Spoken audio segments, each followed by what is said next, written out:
Okay, today we are looking at how to create a miracle in your life.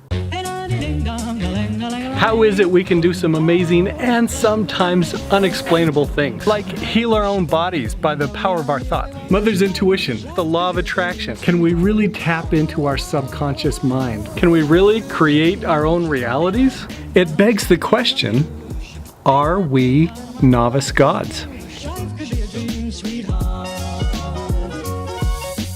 Hey, thank you for joining me. Today we're talking about how to create a miracle in your life.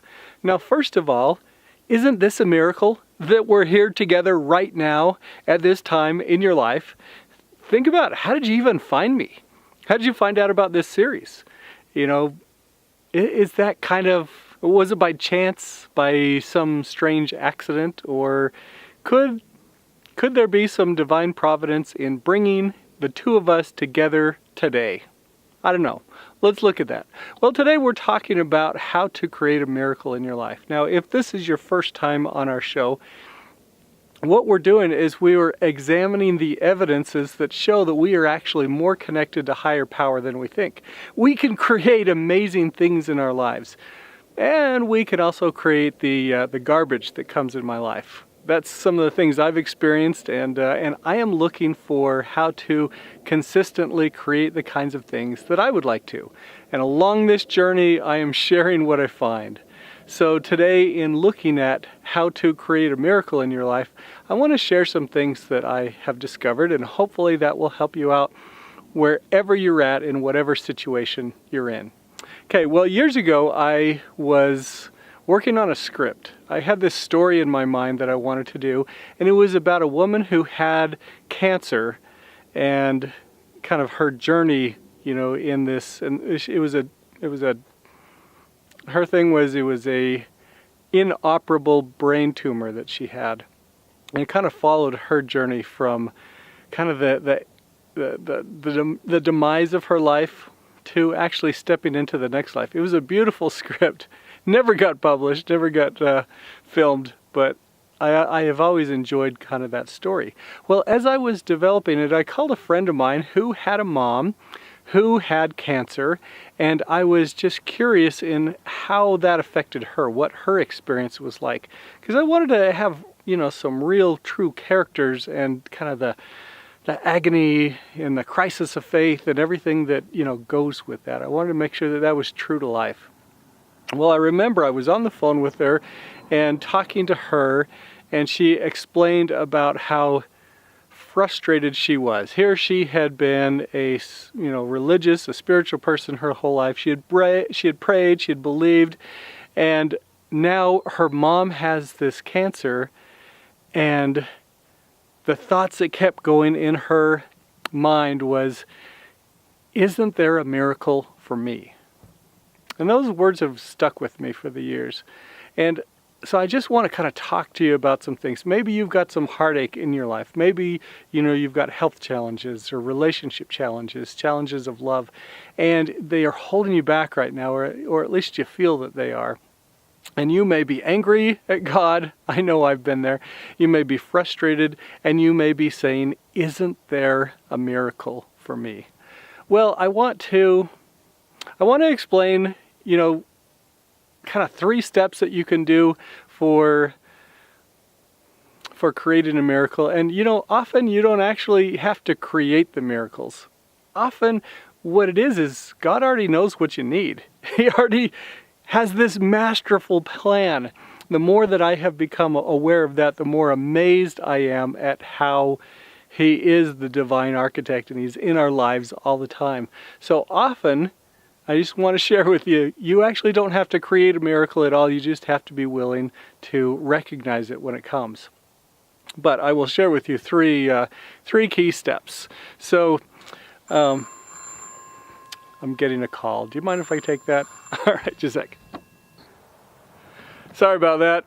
I had to take the call. But I wanted to share with you that often you don't have to actually create the miracle yourself. God has miracles that happen every single day. Now, the day that I'm filming this is a Wednesday, and I always consider Wednesday my miracle day.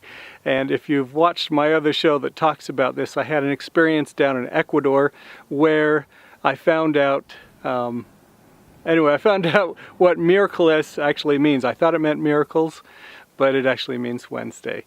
But sometimes the everyday kind of commonplace things that happen in our lives are actually miracles. If you think about how we're together right now, if you think about, kind of what brought us here and the station that you're at in your life, and maybe how the ideas presented in this series could help you, that's a miracle.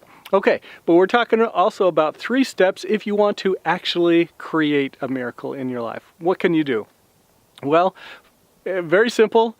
Ask, receive, and believe. So the first thing is you ask. And think about, what you want in your life. Do you ask? And I know for me, I spent years praying, and I would pray for the same thing over and over again, but often it was the way I wanted things to turn out. I was angry, I was frustrated that things weren't happening the way I wanted them to, and I wasn't aware of God's will in having a better plan than I had. And so one of the things you might want to check as you ask is to ask with constructive questions. So rather than, why is this happening to me? You can ask the questions from a what standpoint. What can I learn from this experience? What can I learn that will help me be more my true self? What do you have in mind for me? What is the master plan for my life? When you ask questions like that, it kind of opens it up to better outcomes that, where it's not so confined that you want this one specific thing. Okay, but even if you want one specific thing, when you ask, make sure that you keep it open for His will to be done. Because anyway, He already knows what we need, and He wants what's best for you. And you'll find a lot of ideas along this series on how to trust Him, how to recognize His hand in your life, and how that'll help you. So anyway, that's the first step. Ask. And in the scriptures it says, ask and ye shall receive. Okay, well, receiving's the easy part, right? Not always. So often, just kind of think about how hard it is for you to receive a compliment. I mean, when somebody compliments you, do you do what I normally do, which is kind of try and push it off? Somebody compliments you on, that was a really nice presentation you did. And you go, oh, that... I didn't think it was very good. Or, you turn it around to them and try and make it a compliment to them. Or, maybe they compliment you on your hair or your dress or how you look or how you make them feel. And so often, rather than really receiving the compliment, we will try and deflect it from ourselves, Anyway, it's something that happens all the time. I know I do it, and I have to actually work to receive, to say thank you, and to willingly bring it on in. So ask and receive, and then we're going to talk about the 3rd step.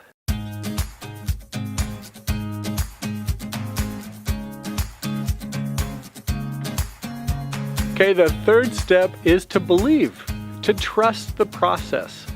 Now, faith can be a challenging thing. I know I went through years where I really struggled to believe, to trust that God had my best interest at heart, or that He was even there, or that He even cared about me, or that I was even important enough to get an answer. I know that that's a challenge. One thing I will share with you is that faith is actually a skill. It's something that you can work at over and over and over again with repetition and consistency. One of the things that I do is I keep a list of all the answers to prayer that I've received. If you watched an episode that I put up, I think just 2 days ago, I got an amazing answer to prayer that totally surprised me as I was reading back through that list of all the miracles and answers to prayers and tender mercies that I've received. Anyway, by doing that, by reviewing that list that I have, I am able to strengthen my faith. I'm able to get better at it, more skilled at it, and I'm able to truly believe. And I wanted to share that with you because I want you to know that it is possible for you to have greater faith, to have the faith to receive, the faith to ask, and the faith to really create miracles in your life. Because there are miracles available to you. And often they're just conditional on our asking for them, on our seeking them. So I just want to share that with you, that is something that you can actually absolutely do. So really the best way for you to receive miracles in your life is to look around and to recognize them.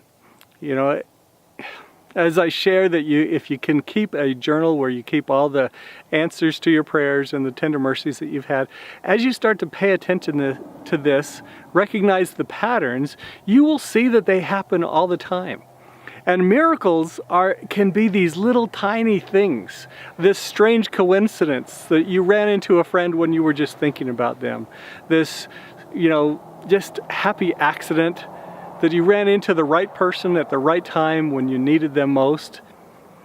The way God works in our lives is often just so quiet and so,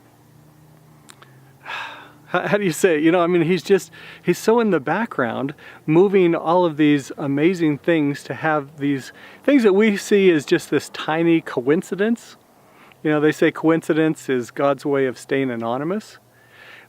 But if you think about everything that had to happen, rearranging the cosmos really for you to bump into that person at that time, right when you had the question, right when you needed that help, that's a miracle.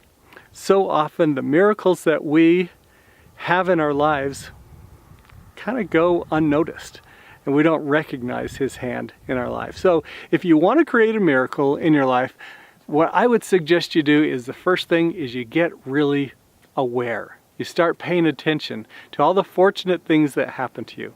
What I would recommend you do is each day before you go to bed, write down 3 fortunate things that happen to you. And as you think of that, and you make that a promise to yourself that you are going to do this every single day, you're going to start to recognize these patterns.